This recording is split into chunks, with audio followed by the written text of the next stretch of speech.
Hi everyone, welcome to today's video. We're going to learn about the story, The Greatest is Love. This will be a simple and easy to understand story for practicing your English listening. Let's get started. Every blade of grass is a study, and to produce two, whether was one, is both a profit and a pleasure. It was in 2007 that I was confronted with the sad news that my older brother, Aldwin, had passed away at the rather early age of 57 in his home in Thailand. Living in Melbourne and given my work commitments, I could not attend his funeral. Unable to be with my siblings and my brother's family at this tragic time meant that I really could not share my grief with anyone besides my dear wife and two sons. As I struggled with the loss of my brother, I never guessed that a rare gesture of solace would come to me from, of all places, the sequestered retreat of a retirement home in my faraway hometown of Bangalore.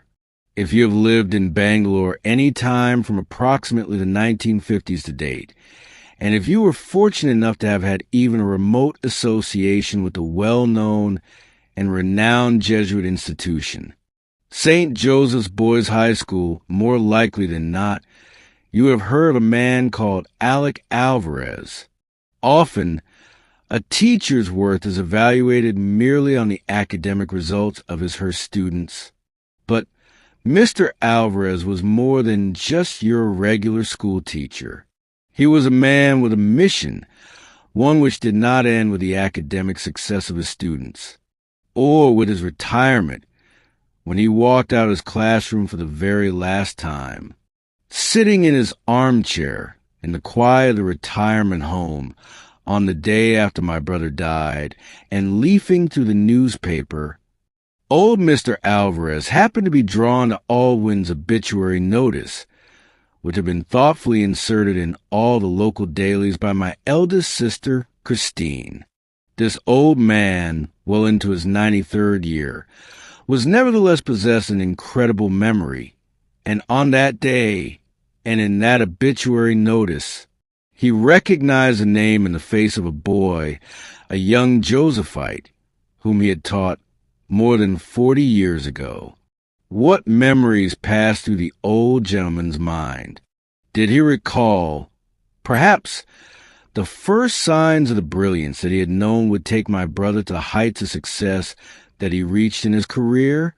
Did his aging eyes crinkle up at the corners, remembering some boyish mischief brought to light? Did they cloud over, saddened by the passing of one who had once been a mere child in his care? I will never know what that announcement did to this dear old man, so late in the evening of his own life. But I do know that whatever his thoughts and feelings at that moment, they were strong enough to urge him to get in touch, somehow, with that other Sekera boy he knew, Aldwin's younger brother, whom he had also taught so many years ago. The thought of the trouble he must have gone through to get hold of my number still warms my heart. I heard later of how he put to use his fantastic networking ability, finally managing to get in touch with Christine, who passed on my number to him. When I heard his voice on the line, reaching out to me across the miles and the years and the great chasm of our long absence to each other, I was dumbstruck. It was several endless moments later that I managed to say, choked with emotion, "Sir, give me your number, I'll call you back." Apart from an instinctive impulse to prevent him from paying for this overseas call, more than anything else, I needed time to get my thoughts together. That singular gesture of loving concern for me, I, who was just one among the hundreds of boys who must have passed through his hands in his long and illustrious career, remains permanently etched in my mind.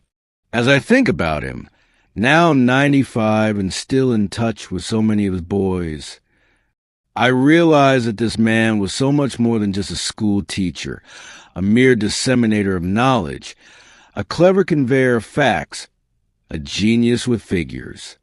What marks this man out as a great teacher and even greater human being is quite simply his great ability to love.